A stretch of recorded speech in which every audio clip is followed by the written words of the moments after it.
क्या है, मेरी बछड़ी को मैंने झाड़ियों के पीछे छुपा दिया है। तुम उसकी देखभाल करो, भगवान तुम्हारा भला करेगा, कभी कोई तकलीफ नहीं होगी।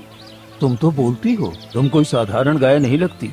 मैं साधारण गाय नहीं हूँ, मुझे वरदान मिला है कि मैं कुछ इंसानों से बातें कर सकती हूँ और सिर्फ जो नेक इंसान होगा वही मेरी भाषा समझ सकेगा। यानी कि तुम मेरी भाषा समझ रहे हो तो दिल के तुम बहुत नेक इंसान हो। मुझ पर एक एहसान करो, मेरी बछड़ी को ले जाओ और उसकी देखभाल करो।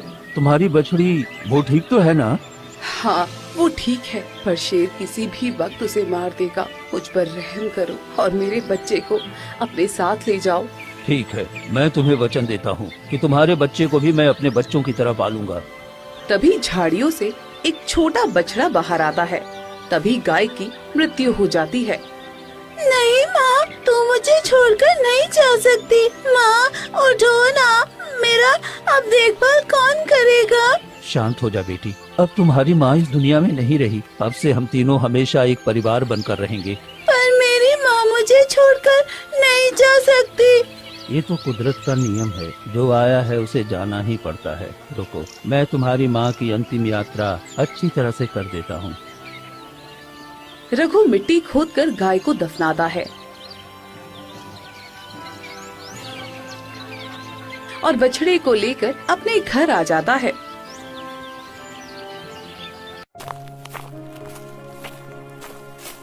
पिताजी, आपके आने में इतना वक्त कैसे लग गया? आप ठीक तो है ना? हाँ, मैं बिल्कुल ठीक हूँ बेटा।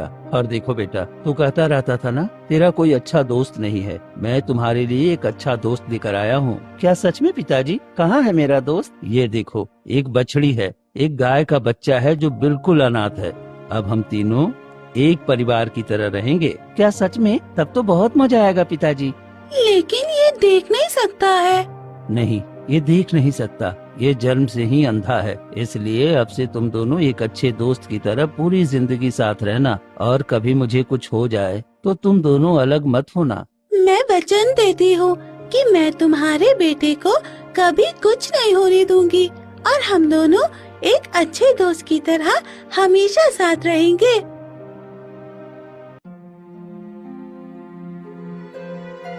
दिन रात की मेहनत से धीरे धीरे समय बीतता है और देखते ही देखते 10 साल बीत जाते हैं।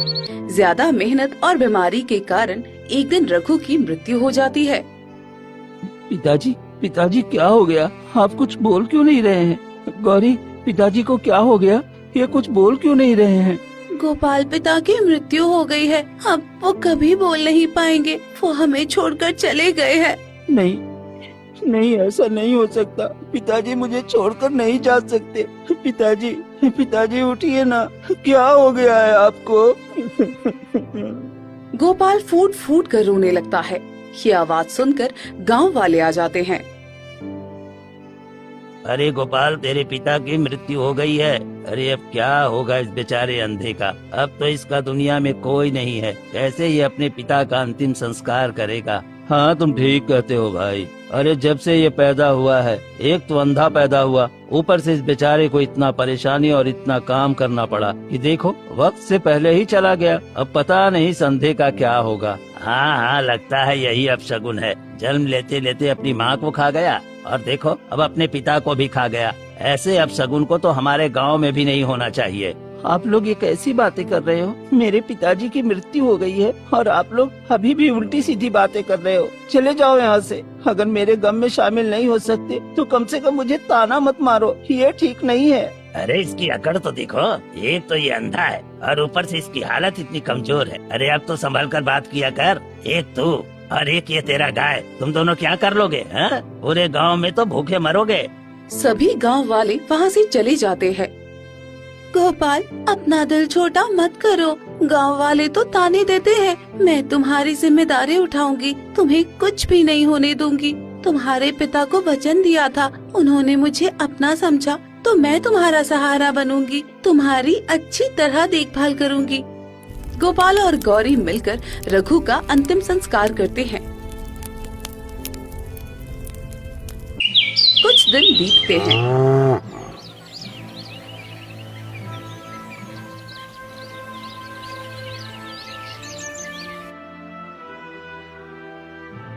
गौरी, मुझे बहुत जोर की भूख लगी है और मुझे कुछ भी दिखाई नहीं दे रहा। तो मैं क्या बनाऊं, क्या खाऊं, मुझे कुछ समझ में नहीं आ रहा है। मैं कुछ खाने का इंतजाम करके आती हूँ। गौरी घर से निकलकर गांव वालों के पास जाकर खड़ी हो जाती है। कोई कुछ खाने को दे दो। ये गाय यहाँ पर क्या कर रही है? लगता है हमसे कुछ कह रही है। अरे गाय भला कैसे बोल सकती है? तुम्हें जरूर कोई नशा हुआ है। अरे जा जा जा यहाँ से, तेरा साया हमारे ऊपर मुसीबत लाने वाला जैसा है। जा जा यहाँ से। गौरी को भगा दिया जाता है और वो कई जगह मदद मांगती है, लेकिन कोई उसकी मदद नहीं करता। थक हार कर गौरी घर वापस आती है।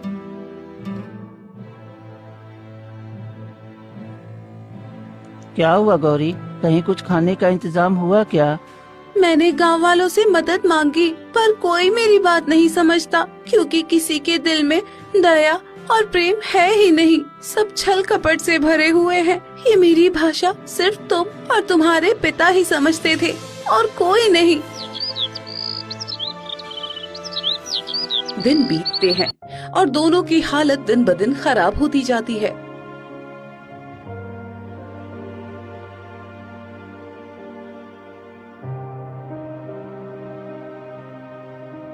गौरी चलो, मैं तुम्हारे साथ चलता हूँ, शायद कोई हमारी मदद कर दे।